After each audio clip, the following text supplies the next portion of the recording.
দেখো এটা হলো দিনাজপুর বোর্ড কত, দিনাজপুর বোর্ড 24। তাহলে আমরা প্রশ্নের সমাধান করব যৌথ মূলধনী কোম্পানি, যেটাকে আমরা অতীতে শেয়ার ইস্যু নামে ডাকতাম। তাহলে এই অধ্যায়ের নাম হলো যৌথ মূলধনী কোম্পানি দিনাজপুর বোর্ড 2024। আবার একটু রিপিট করে দিই, এই কোম্পানিটা কি কোম্পানির নাম? Habib company limited. প্রতিটা শেয়ারের দাম হলো 10 টাকা। তাহলে এই কোম্পানির মোট শেয়ারের সংখ্যা কত? 12 লক্ষ। তাহলে মোট মূলধন হবে কত? 1,20,00,000 টাকা। এই কোম্পানি কতটা শেয়ার বিক্রি করবে? 7 লক্ষ।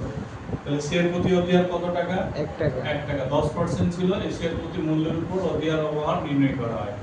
আবেদন তাহলে 7,000 ইস্যু করা হয়, কিন্তু আবেদন পাওয়া গেছে 8 লক্ষ শেয়ার। শেয়ার প্রতি অবলের কমিশন ধরতে হবে 0.20 আর ব্যাংক চার্জ ধরতে হবে কত? 0.06। আর ক নম্বরে কি বের করতে বলছে? অবলেখকের কমিশন। অবলেখকের কমিশন এটা আমরা নির্ণয় করব।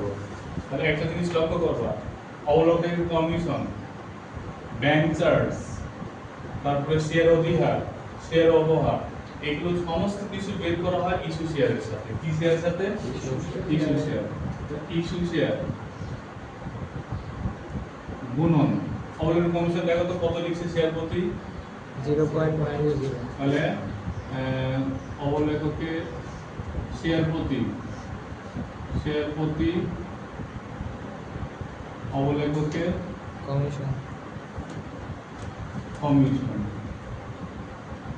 তাহলে ইস্যু শেয়ার কত আমাদের এখানে? 7 লক্ষ, তাই না? ইস্যু শেয়ার 7 লক্ষ আর শেয়ার প্রতি অবলেখকের কমিশন কত? 0.20। গুণ করলে এটা বের হয়ে গেল। আবারও বলি, অবলেখকের কমিশন, ব্যাংক চার্জ, শেয়ার অধিহার, শেয়ার অবহার সবকিছু ধরা হয় কার উপর? ইস্যু শেয়ারের সাথে গুণ করতে হয়। তাহলে গুণ করি কত আসছে দেখো?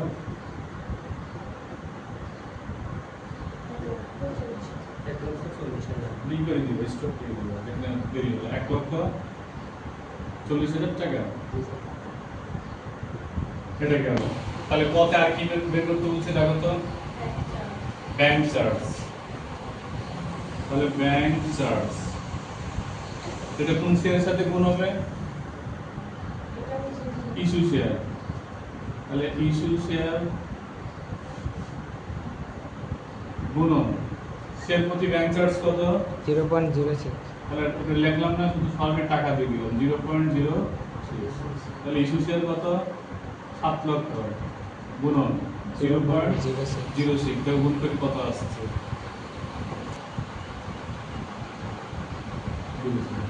তাহলে এই প্রমাণ হয়ে গেল অবলেখকের কমিশন, ব্যাংক চার্জ, শেয়ার অবহার, শেয়ার অধিহার যাই ধরনের কেন ইস্যু শেয়ারের সাথে সেটা গুণ করতে হবে। তাহলে কমিশন ছিল শেয়ার প্রতি 0.20 আর ইস্যু শেয়ার গুণন ব্যাংক চার্জ ছিল 0.06। এগুলো উদ্দীপকে দেওয়া থাকবে। আমি সেদিন গিয়েছিলাম গোয়া, কোনো ডিসকাউন্ট নেই বললো। 1030 নিয়ে যান একটা। আচ্ছা, এবার আমরা এই প্রশ্নের জাবেদা করব। তাহলে এই জাবেদা শুরু হয় স্থায়ী সম্পত্তির থেকে নিয়ে। এই উদ্দীপকে আমরা দেখছি যে কোনো প্রকার স্থায়ী সম্পত্তির কথা লেখা নাই।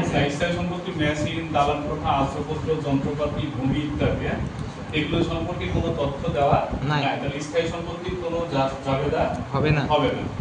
তাহলে এখানে প্রথম জাবেদা হবে ব্যাংক হিসাব ডেবিট। ব্যাংক হিসাব ডেবিট। আর শেয়ার আবেদন হিসাব ক্রেডিট। তাহলে ব্যাংক হিসাব ডেবিট, শেয়ার আবেদন হিসাব ক্রেডিট, এটা প্রথম জাবেদা হবে। এটার টাকা কিভাবে বের করা হয় ভালো করে লক্ষ্য করবা। কোন সূত্র লেখা আছে? শেয়ার আবেদনের টাকা পাওয়া গেল।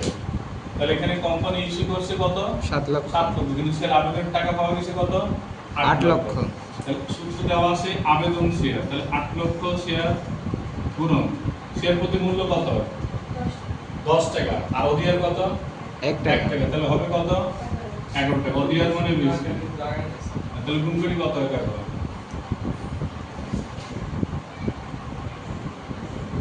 গুণ করলে স্টপ করে দিবা।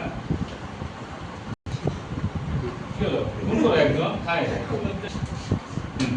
তাহলে কত আবারই বলে স্থায়ী সম্পত্তি না থাকলে হ্যাঁ উদ্দীপক খেয়াল করো উদ্দীপকে স্থায়ী সম্পত্তি না থাকলে ব্যাংক হিসাব ডেবিট সেটা আবেদন হিসাব ক্রেডিট এটা ফিক্সড এটা হবে এটা টাকার পরিমাণ বের করার নিয়ম হলো আবেদন শেয়ার কত প্রতিটা শেয়ারের দাম কত তাহলে আবেদন শেয়ার 8 লক্ষ প্রতিটা শেয়ারের দাম কত 10 টাকা আর 1 টাকা অধিয়া তাহলে অধিয়ার মানে বেশি 11 টাকা তাহলে 88 লক্ষ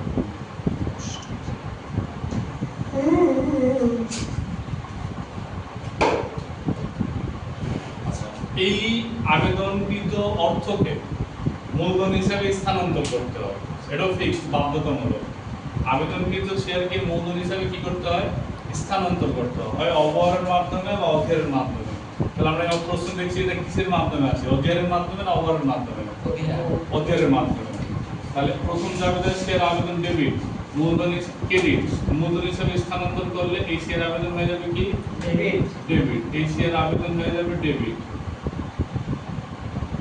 শেয়ার আবেদন ডেবিট এই যে টাকাটাই হবে 88 লক্ষ সূত্র অনুযায়ী হবে শেয়ার অবহার যদি থাকে শেয়ার ওভার ডেবিট তাহলে এই প্রশ্নের মধ্যে অবহার নাই ওভারের কোনো কাজ হবে না সূত্র অনুযায়ী শেয়ার অধিহার ক্রেডিট তাহলে শেয়ার